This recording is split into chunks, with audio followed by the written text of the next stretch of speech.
نحمده ونصلي على رسوله الكريم اما بعد۔ آج کے سبق کا عنوان ہے معاش کا درجہ یا اس کے متعلق افراد و تفریق کی کمی اور زیادتی۔ اللہ تبارک و تعالیٰ نے اس امت کو ایک خطاب دیا ہے قرآن پاک میں، جعلناکم امة وسطا، کہ ہم نے تمہیں وسط بنایا، امت وسط بنایا۔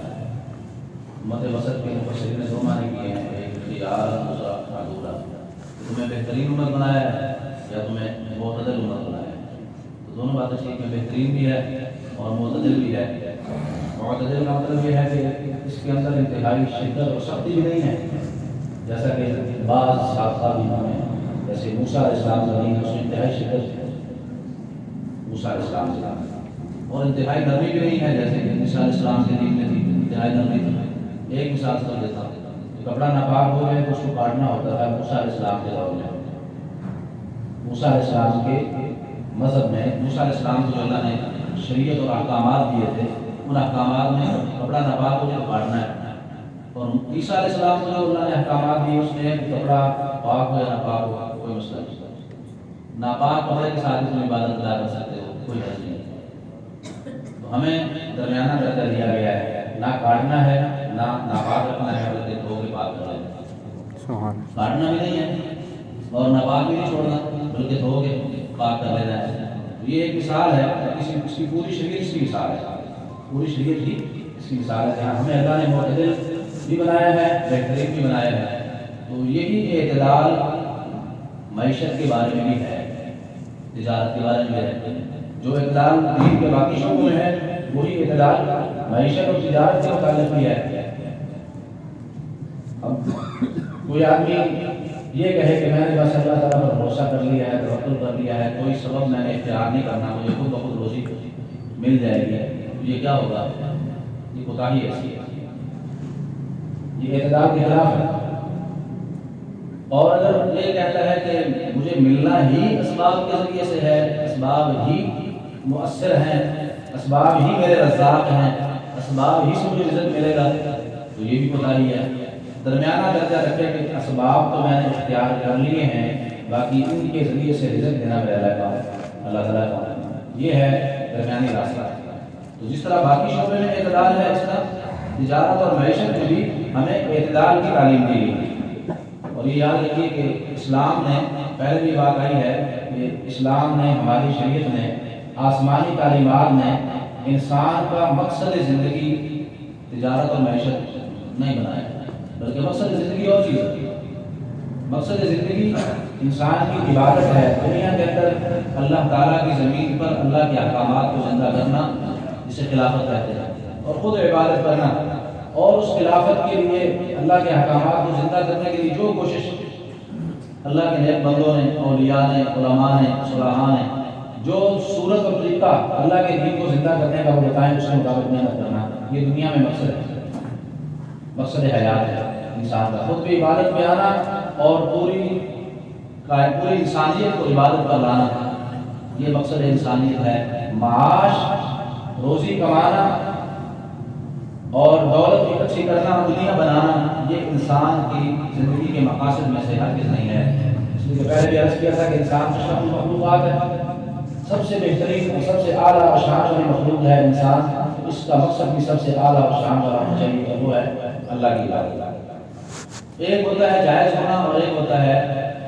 مقصد ہونا، یہ دونوں چیزوں میں فرق ہے۔ تجارت جائز ہے، مستحسن ہے، اور بعض آگے سنتے ہیں کہ آپ تھوڑی دیر بعد بات آئے گی کہ تجارت کے درجے ہیں، کسب معاش، کمانے کے کچھ درجات ہیں، بعض درجے واجب، بعض فرض، بعض مستحب، بعض سنت، بعض صرف جائز ہے اور بعض حرام اور ناجائز ہے۔ تو تجارت کے مختلف درجے ہیں، تو تجارت جائز اور مستحسن تو ہے، بہتر تو ہے، جائز تو ہے، لیکن مقصد زندگی نہیں ہے۔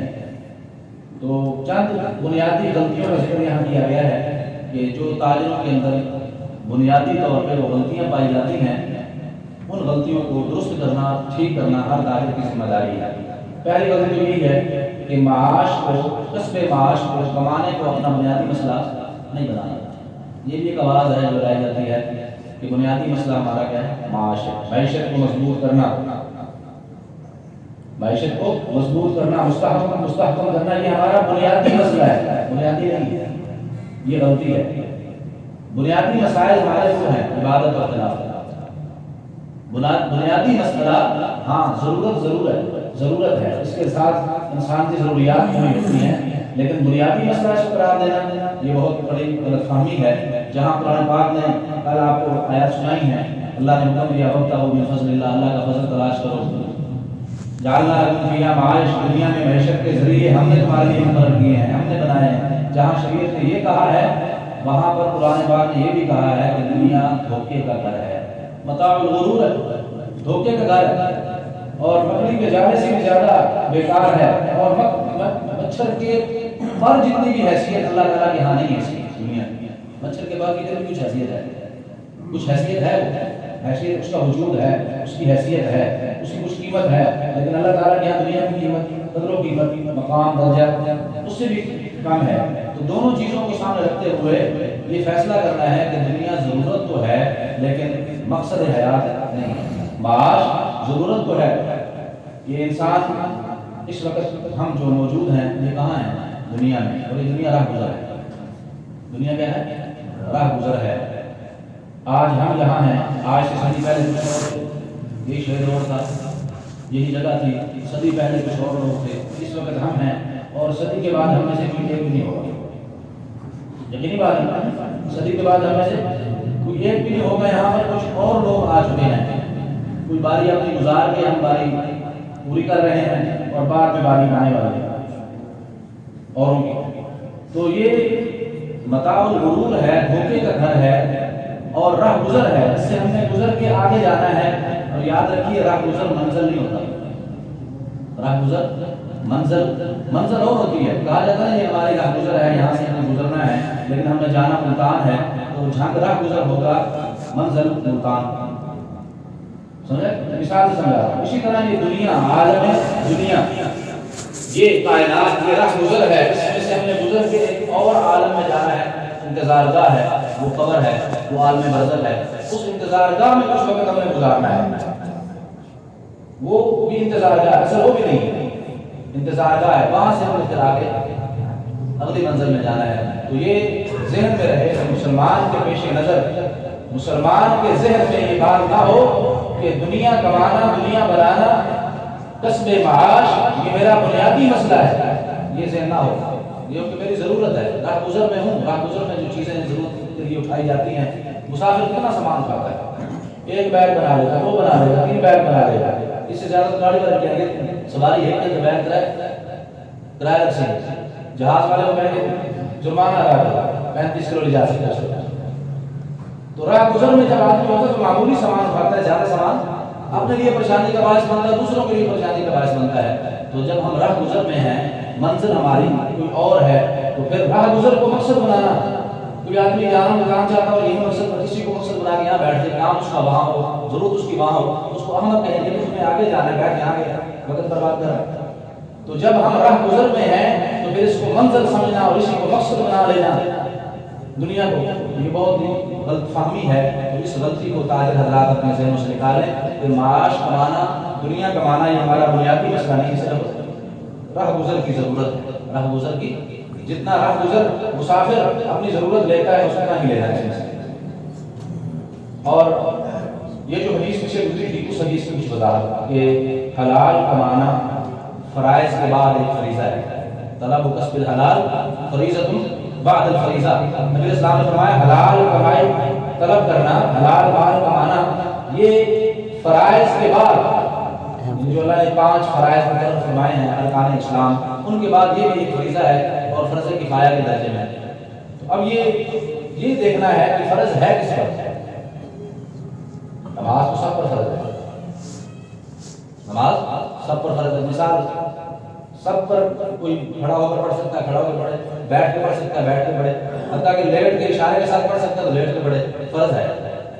لیکن مال کمانا ایسا فرض نہیں ہے، یہ بھی ذہن میں سے وسوسہ نکالنا ہے کہ دنیا مال و دولت کمانا، اس کے حلال کمانا یہ فرض تو ہے، لیکن اس کی شان، اس کی حیثیت باقی فرائض جیسی نہیں ہے، نماز تو سب نے پڑھنی ہے، لیکن کسب حلال یہ فریضہ اس کے لیے ہے جس کے پاس ضروریات پورا کرنے کے لیے کچھ نہیں ہے، اور جس کے پاس اللہ تبارک و تعالیٰ نے اس کو اتنا دے دیا ہے کہ اس کی ضروریات خود بھی پوری کرے گا، اس کی اولاد بھی پوری کر رہی ہے، اور امید ہے کہ آئندہ 7 نسلوں تک اس کو ضرورت نہیں پڑے گی۔ اتنا اگر کسی کے پاس مال موجود ہے یا کم از کم اتنا موجود ہے کہ اپنی روزانہ کی ضروریات پوری ہو رہی ہے، بعضوں کے پاس اتنا زیادہ ہوتا ہے کہ 7 نسلیں کھاتے ہیں تو ختم نہیں ہوتا ہے، لیکن پھر بھی وہ اس حدیث کو بنیاد بنا کر کے فریضہ حلال کمانا فریضہ میں لگے ہوئے ہیں، تو یہ بھی غلط فہمی ہے۔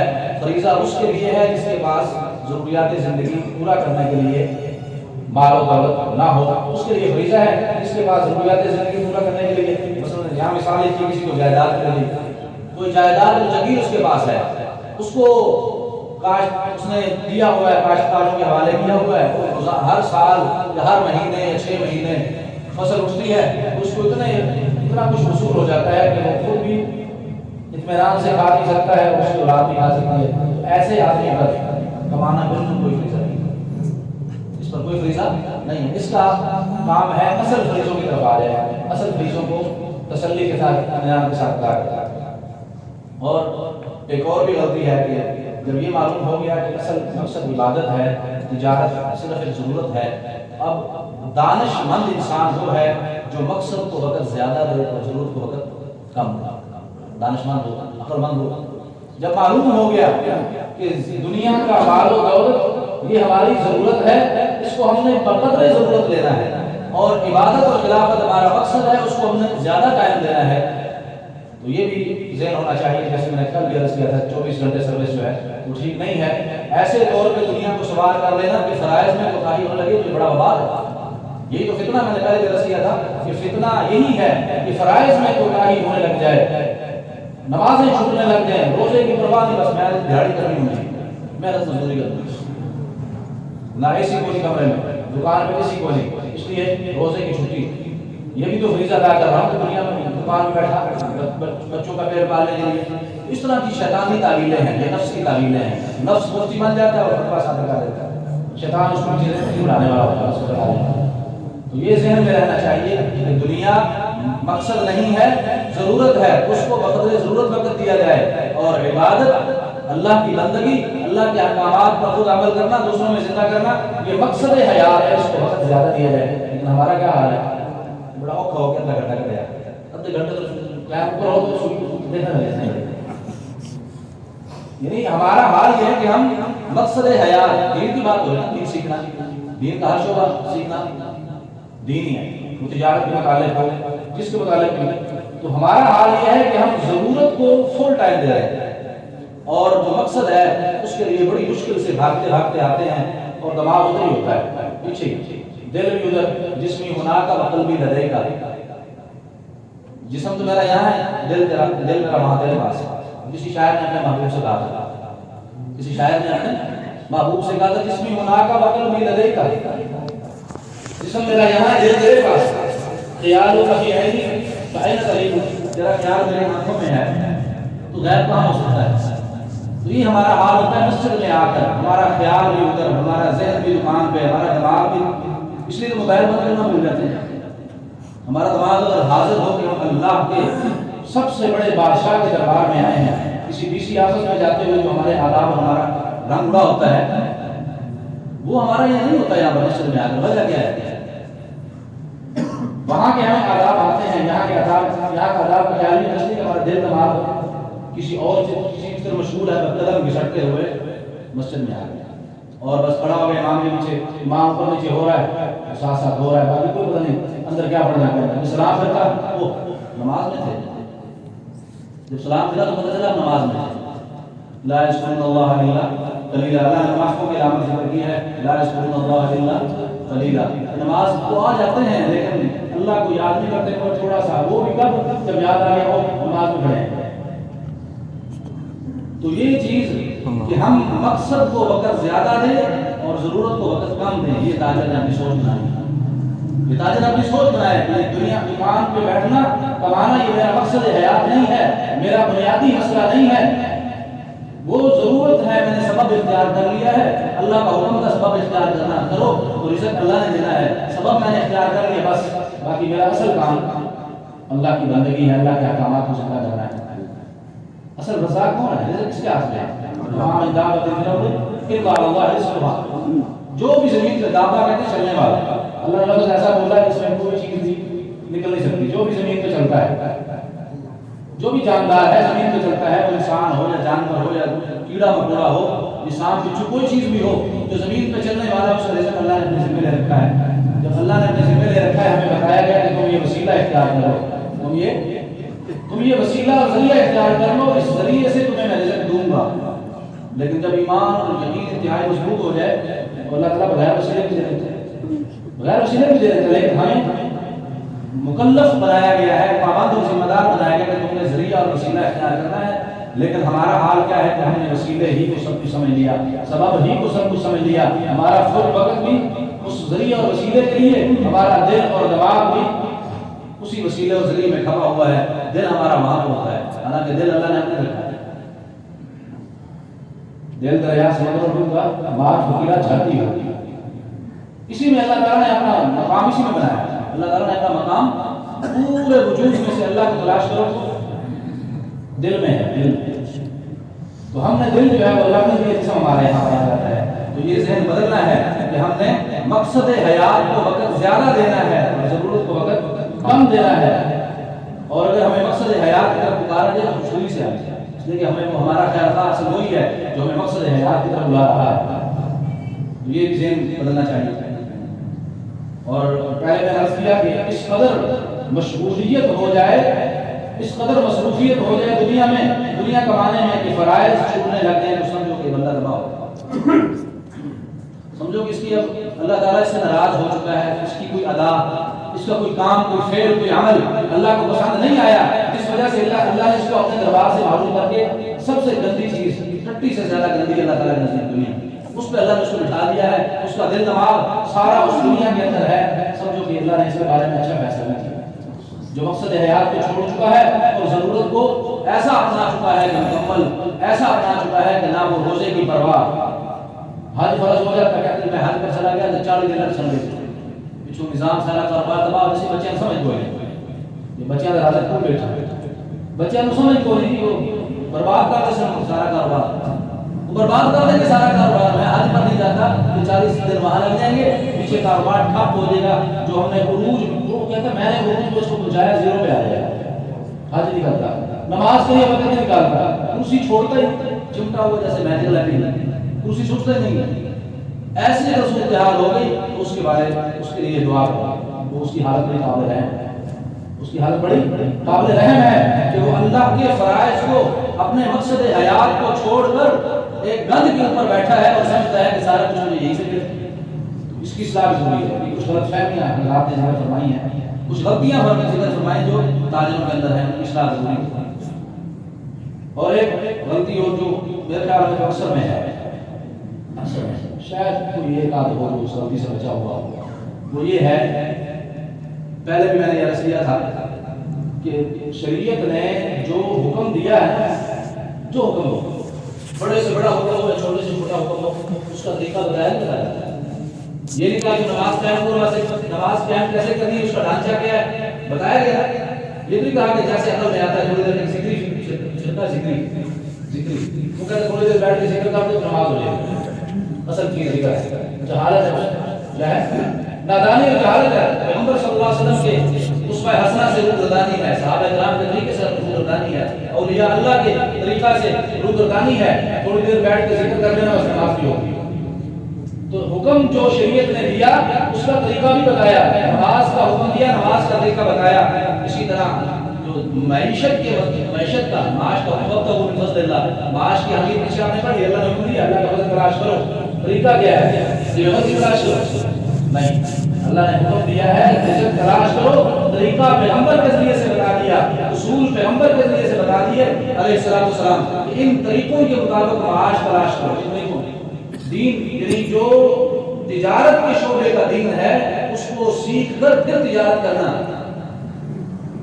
کون ایسا جو کہے کہ میں نے تجارت کے احکامات مکمل سیکھے ہیں، مجھے پتہ ہے کون سی جائز، کون سی ناجائز، کون سی حلال، کون سی حرام، کون سا طریقہ ایسا ہے؟ تو ایسے یہاں میں بیٹھتا ہوں پتہ چلتا ہے، وہ آتے ہیں ایسے بنا کے دیتے ہیں نا سوال کے اندر کہ مولوی سوال سمجھ نہ آئے ساڑھی مرضی کے مطابق جواب دے رہے ہیں، کافی مجھے کھپنا پڑتا ہے سوال سمجھنے کے لیے، وہ طے میں جا کے خرابی دکھاتے ہیں، اچھا یہ ہے اصل خرابی جس کو تو چھپانے کی کوشش کر رہا ہے۔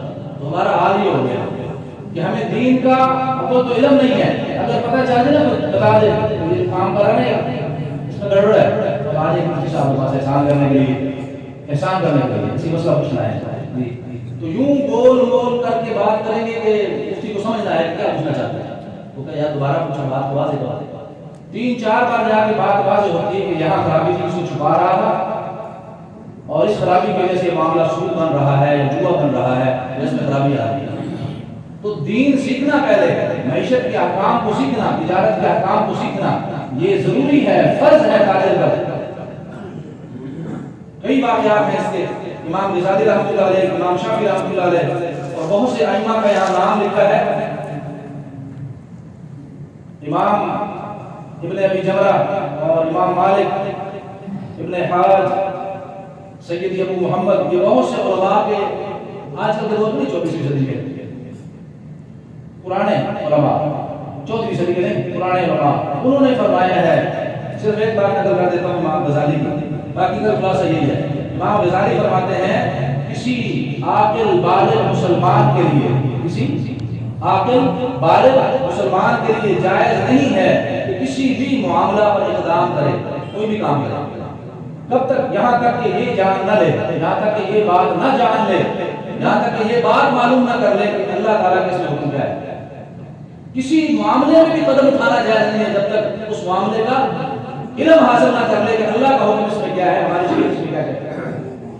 امام غزالی فرماتے ہیں، اور بھی حضرات نے صراحت فرمایا، خرید و فروخت کا لکھا ہوا ہے، خرید و فروخت کرنے والے کے ذمہ ضروری ہے کہ پہلے احکام سیکھے، کرائے پر دینے والے چیزیں، کرائے پر دینے والے ان کے لیے ضروری ہے کہ وہ اجارہ کے احکامات سیکھیں، بلکہ یہاں لکھا ہے کہ اس بات پر اجماع ہے، تمام علماء کا اجماع ہے، 4 مذاہب حنفی، شافعی، مالکی اور حنبلی، 4 مذاہب ہیں مسلمانوں کے، چاروں مذہبوں کا اس بات پر اتفاق ہے کہ اس آدمی کے لیے تجارت جائز نہیں ہے جس نے تجارت کے احکام نہیں سیکھے۔ اس آدمی کے لیے تجارت جائز نہیں ہے جس نے تجارت کے احکام نہ سیکھے ہوں۔ اور عمر کے بارے میں لکھا ہے کہ کوڑے لگوایا کرتے ہیں، بازار کا چکر لگاتے تھے اپنے خلافت کے زمانے میں، کوئی جہاں بھی صوفی صاحب بٹا لگا کے بیٹھے ہو، مسائل سیکھے تجارت کے، کوئی نہیں، بازار سے نکالتے اس کو کوڑے مارتے ہیں، نکل یہاں سے۔ 4 بچے طبقے میں پہلے کسی صحابی کے پاس جا کے بیٹھ، تجارت کے احکام سیکھ، پھر ہمارے بازار مدینہ میں آنا، مدینہ کے بازار میں تب بیٹھنا، کوڑے مار کے نکالتے۔ امام مالک کا فتویٰ یہی ہے کہ جو تاجر بغیر تجارت سیکھے بیٹھ جائے اس کو کوڑے مار کے نکال دو بازار سے۔ امام مالک فتویٰ دے رہے ہیں، امام مالک مدینہ کے امام تھے، امام دار الہجرہ، قبر بھی مدینہ میں ہے، جنت البقیع میں۔ امام مالک فرماتے ہیں کہ اس آدمی کو کوڑے مار کر بازار سے نکال دو جس نے تجارت کا دین نہیں سیکھا اور تجارت کرنے بیٹھ گیا، بہت اونچی بات ہے۔ اس لیے اس کو جن حضرات نے یہ کام شروع کروایا ہے ان کو دعائیں دیا کرو کہ یہ چلو کچھ تو باتیں سیکھنے کا موقع مل گیا، اب تک جو کوتاہی ہوئی اسی پر استغفار رہنے کے لیے تیار دین سیکھنے کی۔ یہ غلط فہمی ہوئی، ایک اور غلط فہمی، توجہ سے بس یہ 2-3 باتیں ایک ہے کسب معاش، مطلب یہ ہے کہ دکان بنا کر یا کوئی بھی کام اختیار کر کے، کوئی بھی ذریعہ کمائی کا اختیار کر کے کمائی کرنا، ضروریات پورا کرنے کے لیے۔ ایک ہے مال کو، دولت کو جمع کرنا، دونوں میں فرق ہے۔ کسب معاش اور چیز ہے اور دولت جمع کرنا، بینک بیلنس بڑھانا، یہ دونوں میں فرق ہے۔ جس کے پاس اتنا مال موجود ہے، ضروریات پوری ہو رہی ہیں، وہ مال کماتا ہے بینک بیلنس بڑھانے کے لیے تاکہ میری مضبوط ہو رقم میرے پاس اور دوسروں پر میں فخر کر سکوں، تو یہ ہے غلط فہمی، اس کو بھی دور کرنا ہے کہ مال کمانا اس لیے صرف معاش کے لیے سے، ضروریات پوری کرنے کے لیے سے، لیکن ارتکاز دولت کو جمع کرنا، خزانہ گاڑ کے بیٹھ جانا، اس کے بارے میں بڑی سخت وعید آئی ہے۔ نبی کریم صلی اللہ علیہ وسلم کا فرمان ہے والذین یکنزون الذهب والفضة جو سونا اور چاندی جوڑ جوڑ کے رکھتے ہیں، ولا ينفقونها في سبيل الله، اس کو اللہ کے راستے میں خرچ نہیں کرتے، فبشرهم بعذاب الیم، میں پیغمبر ان کو دردناک عذاب کی خبر دیتا ہوں۔ تو معلوم ہوا کہ شریعت کا یہ مزاج نہیں ہے کہ دولت کو جوڑ جوڑ کے رکھنے کے لیے کمایا جائے، دولت کو جوڑ جوڑ کر دولت کے انبار بنانے کے لیے، اپنا بینک بیلنس مضبوط کرنے کے لیے، یہ مقصد ہوتی ہے نہیں ہونی چاہیے۔ چوتھی غلط فہمی یہ بھی بات میں ہوتی ہے، بلکہ اکثر اس کا شکار ہیں، یہ کیا سمجھتے ہیں کہ جو کچھ کر رہا ہوں نا یہ میری اپنی سمجھداری ہے، میرا فن ہے، میرا ہنر ہے، میں کما رہا ہوں۔ وہ قارون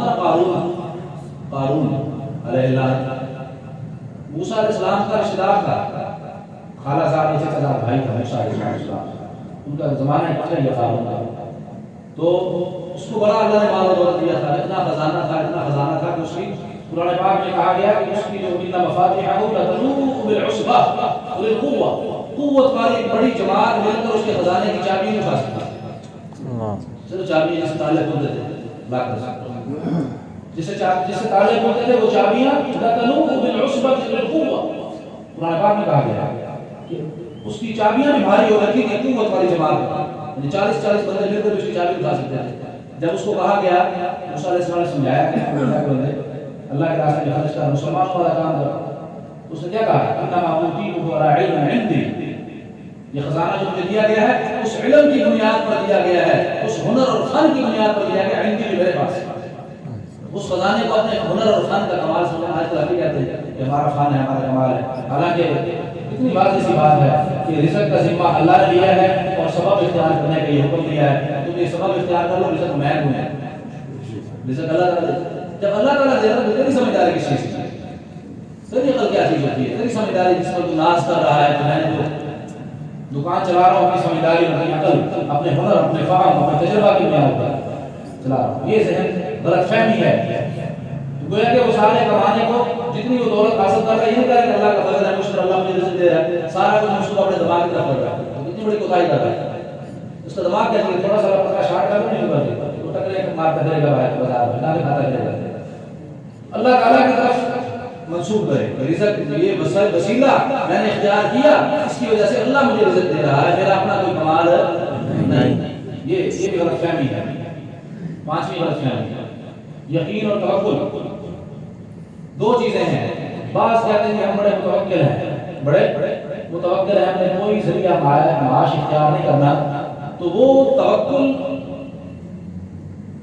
کو بنیاد بنا کر، توکل کو سامنے رکھ کے کہتے ہیں کہ ہم نے کوئی ذریعہ معاش اختیار نہیں کرنا، بہت بڑی غلط فہمی ہے، بہت بڑی غلط فہمی۔ حکم جس توکل کا دیا گیا ہے وہ یہ ہے کہ اسباب اختیار کرے، پھر اللہ پر بھروسہ، دکان بنائے، تجارت کرے، کسی ہنر مند سے، کسی تجربہ کار سے مشورہ کر لے کہ میں نے دکان بنانا ہے، کسی سے بناؤں، کسی اپنے خیر خواہ سے مشورہ کر لے۔ نمبر 2، اللہ سے استخارہ کر لے، اس کے بعد ایک دکان بنا لے اور اسی کو ذریعہ بنا لے کہ اللہ تعالیٰ مجھے اس ذریعے سے رزق عطا فرمائے گا، اللہ تعالیٰ مجھے اس ذریعے سے میری ضروریات پوری کرے گا، میرے 4 دن کی زندگی گزر جائے گی اس سے۔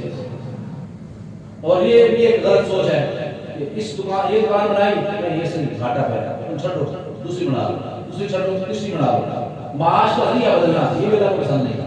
معاش کا ذریعہ بدلنے کا مطلب کیا ہے کہ وہ سمجھ رہا تھا اگر کوئی ویسے قانونی ہو، خرابی ہو یا قانونی مسائل ہو، اس وجہ سے کا دکان بدل رہا ہے، یعنی ایک کاروبار کپڑے کرتا تھا، جوتے کا بنانا چاہتا ہے، سمجھا؟ تو کپڑے کو چھوڑ کر جوتی کی طرف جو جانا چاہتا ہے، یا جوتی کو چھوڑ کر کپڑے کی طرف جو آنا چاہتا ہے، وہ اگر اس کوئی قانونی وجہ سے ہے، کوئی اس وجہ سے اس کو پریشانی زیادہ ہو رہی ہے، تو وہ الگ چیز ہے۔ لیکن یہ کہ مجھے جوتے کے کاروبار سے آمدن نہیں ہوگی، رزق نہیں ملے گا، کپڑے سے ملے گا، یہ سوچ رہا ہے۔ اس نے سمجھا کہ میرا رازق یہ دکان کی مختلف قسمیں ہیں، مختلف قسم کی میرا رازق ہے، حالانکہ یہ سبب تھا، رازق اللہ تعالیٰ تھا، رازق اللہ تعالیٰ۔ یہ ذہن بنایا اپنا کہ میں نے سبب اختیار کر لیا ہے، اس سبب سے اللہ تبارک و تعالیٰ میری ضرورت پوری کرے گا، لیکن سبب کو چھوڑ کر کیا نہ ہم متوکل ہیں، ہم بھروسہ کرنے والے ہیں۔ اور یمن کے کچھ لوگ آتے تھے حج کرنے کے لیے، یمن کے لوگ نبی اسلام کی حیات طیبہ میں، اور کچھ بھی ساتھ خرچہ لے کے آنا، ریال جو چلتے تھے خرچہ ورچہ کو ساتھ نہیں رکھنا. اور کیا کوئی کہتا بھی ساتھ میں زیادہ راہ لیا تھی، توشہ نہیں لیا، سفر خرچ نہیں لیا، ایسے ہی آگے نحن المتوکلون، ہم توکل کرنے والے ہیں. لیکن جب ضرورت پڑتی اللہ حاجی کھاتا میں نے دعا دینا، اللہ نے فرمایا ان خیر الزاد التقوی، بہترین توشہ سوال سے بچنا ہے. یہ کوئی توکل نہیں ہے کہ ساتھ سامان نہیں لیا، سفر خرچ نہیں لیا اور یہاں مانگا کر رہا ہے کہ یہ حاجی کے راستے دوسرے حاجی کے راستے. تو سبب اختیار کرنا، اس کے بعد بھروسہ کرنا اللہ تعالیٰ کی ذات پر، اس کی ہمیں تعلیم دی گئی. صحابی اونٹ پر آیا تھا، پہلے بھی حدیث آپ نے سنی ہوئی ہے، مسجد نبی کے دروازے میں کھڑا کر دیا، پوچھا یا رسول اللہ اس کا اٹھنا باندھ دوں، قلعے شدیرہ میں باندھ دما یا چھوڑ کے ویسے اللہ پر بھروسہ کروں. دیکھو نبی اسلام کے سامنے بات رکھی جا رہی ہے، باندھ دوں یا بھروسہ کروں. کیا کہا؟ اس کا اٹھنا ایک اٹھنا فولڈ کر کے باندھ دیا جاتا تاکہ وہ بھاگ نہ سکے. اس کا گوڈا اس کا اٹھنا باندھ دوں یا بھروسہ کروں اللہ پر. نبی اسلام نے فرمایا اعقدھا ثم توکل، پہلے اٹھنا باندھ پھر توکل کر. سبب اختیار کرنے کے بعد بھروسہ اللہ کی ذات پر کرنا کہ یہ سبب کچھ نہیں کر سکتا، اصل کرنے والی ذات اللہ تعالیٰ کی. یہ ہے توکل. یہ ہے کہ رحمت پال کی بھی شعر ہے، توکل یہ ہے کہ خنجر تیز رکھ اپنا، پھر اس خنجر کی تیزی کو مقدر کے حوالے کر. توکل یہ ہے کہ اپنا خنجر تیز رکھ، پھر اس کی تیزی کو مقدر کے حوالے کر. یہ ہے توکل. یہ قرآن پاک کا مفہوم بیان کیا اقبال مفہوم. تو خیر یہ دو چیزیں ہیں، ایک توکل اور ایک غلط فہمی. توکل یہ ہے کہ اسباب کو اختیار کرنا پھر بھروسہ کرنا، غلط فہمی یہ ہے کہ اسباب کو چھوڑ دینا اور پھر کہنا کہ ہم متوکلون ہیں، اللہ پر بھروسہ کرنا. غلط فہمی. اسباب کو مؤثر بذات، حقیقی مؤثر تاثیر ڈالنے والی ذات اللہ تعالیٰ کی ہے. سبب اللہ نے حکم دیا تھا اس لیے میں نے اختیار کر لیا. سبب اللہ نے حکم دیا تھا کہ سبب اختیار کرو. یہ عالم اسباب ہے. دنیا کیا ہے؟ عالم اسباب ہے. یہاں ہر چیز سبب کے ساتھ ہوئی ہے، ہر چیز سبب کے ساتھ. سبب اختیار کرنا بندے کی ذمہ داری ہے. آخری بات اس میں کہ اسباب کو ہی سب کچھ سمجھ لینا، یعنی اسباب ہی کو اصل مقصد سمجھنا، یہ کافرانہ ذہن ہے. مسلمان کا ذہن نہیں ہے. مسلمان کا ذہن یہ ہے کہ سبب اختیار کرنے پر اللہ کا فضل متوجہ ہوگا، کریں گے اللہ تعالیٰ. لیکن یہ کہنا کہ سبب ہی سب کچھ کرے گا، سبب ہی. اس کی مثال آتی ہے، ایک شخص بے روزگار ہے، اس کو کہیں پتہ چلا کہ فلاں محکمے میں نوکری کھلی ہے، خوشخبری نہ سمجھ لینا، اس طور خوش کر بولنا. ویسے مثال دے رہا ہوں. کسی محکمے میں کوئی ملازمت کھل گئی، اس نے درخواست دی، پھر کوئی سفارش تلاش کی کسی M P M L A کی، اس کو کہا کہ آپ بھی سفارش کر دیں، درخواست میں دی ہوئی ہے. اور پھر اللہ کی طرف رجوع کرتا ہے کہ اللہ میرے بس میں یہ تھا، درخواست دے دینا اور کسی سے سفارش کروا لینا، تو باقی کرنا آپ نے ہے. یہ ہے مسلمانوں والا ذہن. لیکن یہ کہ درخواست ہی میرا کام بنائے گی، میرا میئر بھی میرا کام بنائے گا، میرا وہ M P M L A میرا کام بنائے گا، تو یہ ہے کافرانہ ذہن. اسباب کو سب کچھ نہیں سمجھنا، اصل مقصد کی ذات اللہ تعالیٰ کی ذات ہے. ایک چھوٹی سی بات یہ ہے کہ کمانا عبادت تو ہے، لیکن عبادت کا فرق ہے. کمانا، حلال کمانا عبادت ہے. نوٹوں پر لکھا ہوتا ہے اس کی حلال کی طرف ہے عبادت ہے، ٹھیک بات نہیں کہ عبادت ہے، لیکن فرق ہے تھوڑا سا.